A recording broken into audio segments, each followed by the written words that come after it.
जय माँ इंद्राक्षी जय अम्बे। इंद्राक्षी धाम के ज्योतिष पाठशाला कार्यक्रम में सभी साधकों का हम हार्दिक स्वागत करते हैं। आइए इस अंक में हम बात करते हैं बुध के राशि परिवर्तन के बारे में। बुध इस बार वक्र स्थिति के होने वाले हैं और वो वृश्चिक राशि से निकल करके तुला राशि में प्रवेश करेंगे। अब इसमें एक बात गौर देने की है कि वृश्चिक 8वें नंबर की राशि है और तुला 7वें नंबर की राशि है, यानी कि कोई भी ग्रह मार्गी होते हुए जब उल्टी गति में आता है उसको हम वक्र स्थिति कहते हैं, यानी कि वक्री होना। तो वो ग्रह अपने बल को कमज़ोर बना लेता है। अब बुध हैं, बहुत अच्छे ग्रह हैं।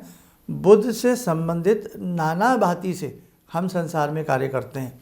आपकी अच्छी स्पीच होना, आपका अच्छा वक्ता होना, आपका अच्छा सिंगर होना, आपका एक बहुत अच्छा शिक्षक होना, गाइड होना, और साथ ही एक बहुत ऐसे कार्य होते हैं जिसमें आपकी जिह्वा की, आपकी वाणी की आवश्यकता होती है।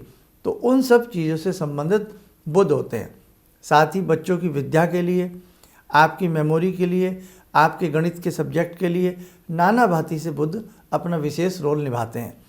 अब बुध ही यदि कमज़ोर हो जाए तो कहीं ना कहीं हमारे मानसिक पटल के ऊपर एक अच्छा खासा असर आता है। बच्चों के एग्ज़ाम भी आने को हैं, तो कहने का भाव बस ये अच्छी बात है कि बुध लंबे समय के लिए वक्र स्थिति में नहीं आ रहे हैं, मात्र 12 दिन के लिए हैं। लेकिन एक क्षण भी जिंदगी का कई बार कमज़ोर हो जाए ना, पूरा जीवन भर व्यक्ति को वो नेगेटिविटी पीछा नहीं छोड़ती है। एक क्षण व्यक्ति का सुहावना हो जाए तो उस सुहावने पल की ज़िंदगी भर याद आती है। तो कहने का मतलब हमारा यही है कि बुध वृश्चिक से निकल करके, स्कॉर्पियो राशि से निकल करके तुला राशि में प्रवेश कर रहे हैं। हमें इसके उपाय जरूर करने चाहिए। किस तारीख को है ये? 23 नवंबर को रात्रि के समय बुध वृश्चिक राशि से निकल करके, बढ़ती हुई राशि से निकल करके पीछे की गति से आने वाले हैं। तो हमें उस समय किन किन बातों का ध्यान रखना है वो भी हम आपको बताएंगे। तो आइए सबसे पहले आप आज का पंचांग देखें। 21 नवंबर सन 2025 दिन शुक्रवार, संवत 2082, माघ शीर्ष का महीना, शुक्ल पक्ष, तिथि आज प्रतिपदा है जिसको हम पड़वा भी कहते हैं। नक्षत्र अनुराधा, राहु काल 10:30 से 12, दिशा शूल पश्चिम दिशा। अब देखो, एक अच्छी बात है कि बुध जो है ये शुक्र के साथ बैठ रहे हैं। शुक्र का और बुध का आपस में एक बहुत अच्छी मित्रता है। और शुक्र और बुध जिस साधक के बहुत अच्छे हो जाएं, ख़ास तौर से किसी कलाकार के, किसी वक्ता के बहुत अच्छे हो जाएं, उसके जीवन में अनेकों प्रकार के शुभ कार्य होते हैं। अनेकों प्रकार से उसका जीवन वैभव पाता है। अनेकों प्रकार से उस व्यक्ति की ख्याति बढ़ती है। तो आइए सबसे पहले एक नज़र ये मारें कि जब बुध परिवर्तित होंगे तुला राशि में तो उस समय ग्रहों की क्या स्थिति बनेगी, एक कुंडली के माध्यम से आप लोग जानें। 23 नवंबर के हिसाब से रात्रि के 8:26 पर बुध जो है राशि परिवर्तित करेंगे। हमने ये मेष लगन की कुंडली बनाई है। चतुर्थ भाव में बृहस्पति, पंचम में केतु, सप्तम में शुक्र और बुध का कॉम्बिनेशन, अष्टम में सूर्य और मंगल, नवम में चंद्रमा, एकादश में राहु और द्वादश भाव में मीन राशि के शनि होंगे।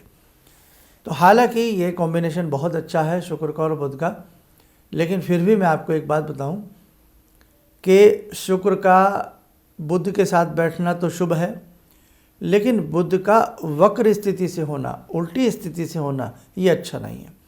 हो सकता है इन 12 दिनों में आपका कोई बहुत इम्पोर्टेंट कार्य हो सकता है इन 12 दिनों में आपको कोई ऐसी आपकी मीटिंग हो, कोई ऐसा आपका सेमिनार हो, कोई ऐसा स्थिति हो जिसमें आपका वक्तव्य बहुत अहम रोल निभाता हो। उस स्थिति में हमें ये उपाय करना है।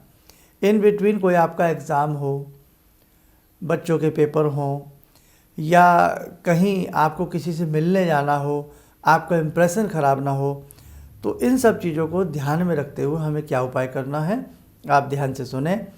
हमें 23 नवंबर के बाद जो भी बुध हमें प्राप्त हो रहा है उस बुध में सिर्फ एक ही बुधवार उपाय करना है। उसी उपाय से हमारा कार्य सिद्ध हो जाएगा। हमें 600 ग्राम बाजरा लेना है। मंगलवार की रात्रि को बाजरा पानी में भिगो देना है बुधवार की सुबह वो बाजरा, कहीं भी पक्षी हों, कबूतर हों, उनको आपको मनी मन ओम बुम बुधाय नमः बोलते हुए डाल देना है।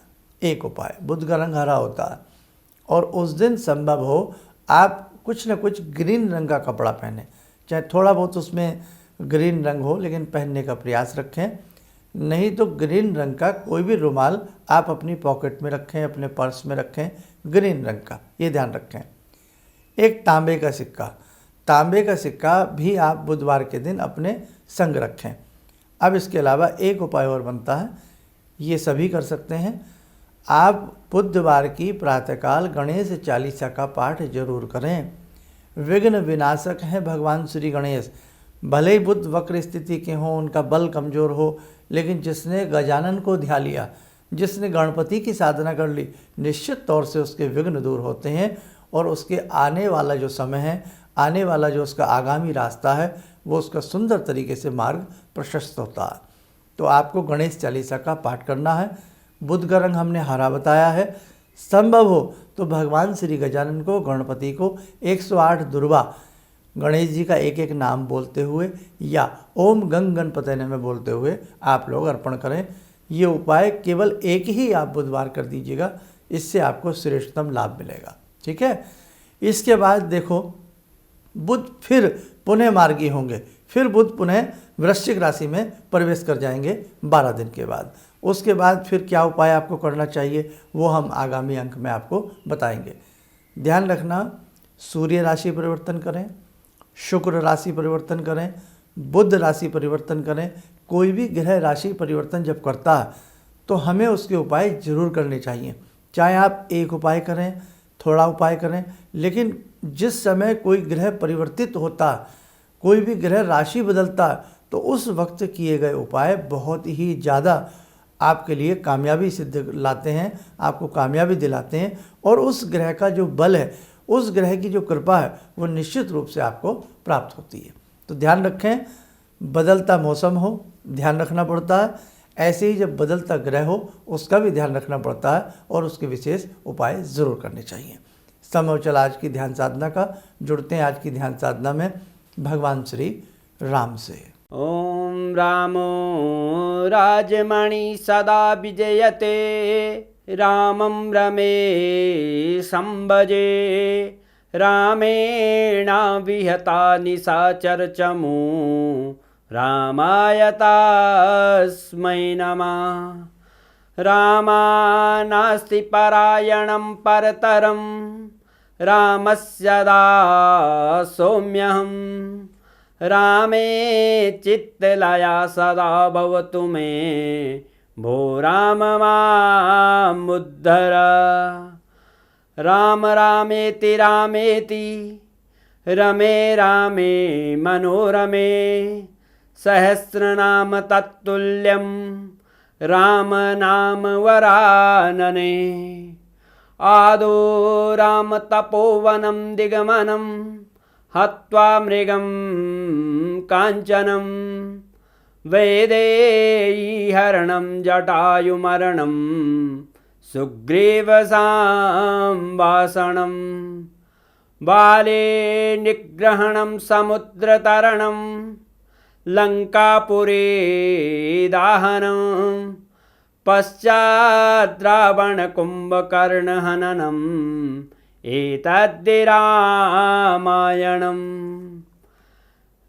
एतद्धि रामायणम्। कवच बना लें, ध्यान करें, राम जी का शुभ आशीष हम सबके ऊपर बरस रहा है।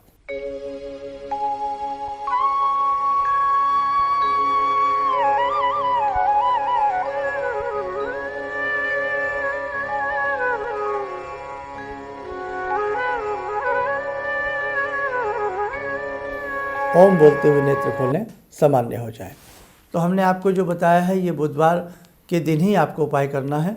26 नवंबर को आप ये उपाय कर लें जो भी आपको बताए गए हैं, और 23 नवंबर को बुध जो है राशि परिवर्तित करके जो है वक्र स्थिति में आ रहे हैं। अब इसी के साथ एक संदेश और, विघ्न दूर हों, जीवन में सुख मिले, जीवन में शांति मिले, जीवन में आनंद आए और हमारे नवग्रह हमें शुभ फल दें। एक विशेष प्रकार का पूजन भगवान श्री गणपति का इंद्राक्षी धाम की तरफ से कराया जा रहा है। आप सभी इस पूजन में आमंत्रित हैं। जो भी साधक इस पूजन में आना चाहता हो या कितने साधक उस साधक के साथ आ रहे हैं, आप नाम नंबर लिखवा दें। सुबह 11 बजे से लेकर के शाम 5 बजे के बीच में, रविवार संस्थान का अवकाश रहता है, ये ध्यान रखें। और ये पूजन ऐसा है, हमें पूर्ण विश्वास है गजानन की कृपा आपको प्राप्त होगी और आपके अनेकों प्रकार के कार्य सिद्ध होंगे, आपके विघ्न दूर होंगे। इस पूजन की में इंद्राक्षी कवच का पाठ आप सबके आयुष्य के लिए, शरीर के संवर्धन के लिए, आप स्वस्थ रहें, आपके रोग दूर हों, आपकी काया सुंदर बने, आपके सारे कार्य सिद्ध हों। इंद्राक्षी कवच का पाठ भी इसमें बहुत अहम भूमिका निभाएगा। और बहुत साधक तो ऐसे हैं जिन्हें इंद्राक्षी कवच आज तक जिन्होंने किया नहीं होगा, सुना नहीं होगा, तो आप भी आइएगा, आपको बहुत अच्छा लगेगा। और इंद्राक्षी कवच का तो वैसे ही बहुत ही इफ़ेक्ट होता है जब हम इसको अच्छे से पढ़ते हैं।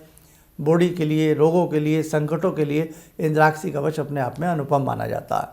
तो इंद्राक्षी कवच का भी पाठ किया जाएगा और साथ में गजानन भगवान श्री गणपति की एक इसमें दिव्य पूजन आपके हाथों के द्वारा किया जाएगा। आज का समय ऐसा है कि जो हम स्वयं प्रैक्टिकली अपने हाथ से करते हैं ना, वही हमारे कार्य आता है। इसलिए ध्यान रखना, स्वयं से की गई भक्ति ही अपना उद्धार करती है, स्वयं से की गई साधना ही अपना कल्याण करती है। तो आप चाहते हैं इस पुण्य के भागी बनना, अपना कल्याण करना, तो आप लोग जरूर इस पूजन में आएँ। डेट मैं आपको पुनः बता देता हूँ, 14 दिसंबर का ये पूजन रहेगा। अमृत सिद्धि बेला में ये पूजन है और रविवार का ये दिन है। चलिए, आप सब लोग स्वस्थ रहें, सुखी रहें। इन्हीं शुभकामनाओं के साथ हम अपनी वाणी को विराम देते हैं। जय जय अम्बे। किसी भी समस्या के समाधान के लिए मिले प्रसिद्ध हस्तरेखा एवं वास्तु विशेषज्ञ प्रोफेसर धर्मेंद्र शर्मा जी से। नोट: शिविर में भाग लेने हेतु एवं व्यक्तिगत रूप से मिलने के लिए कॉल करने का समय सुबह 10 बजे से शाम 6 बजे तक। हमारे विभिन्न ज्ञानवर्धक कार्यक्रम देखने के लिए आप हमें अभी सब्सक्राइब करें, बेल आइकन को प्रेस करें ताकि आप देख सकें हमारा कार्यक्रम सबसे पहले। और अधिक जानकारी के लिए फेसबुक पेज को लाइक करना न भूलें।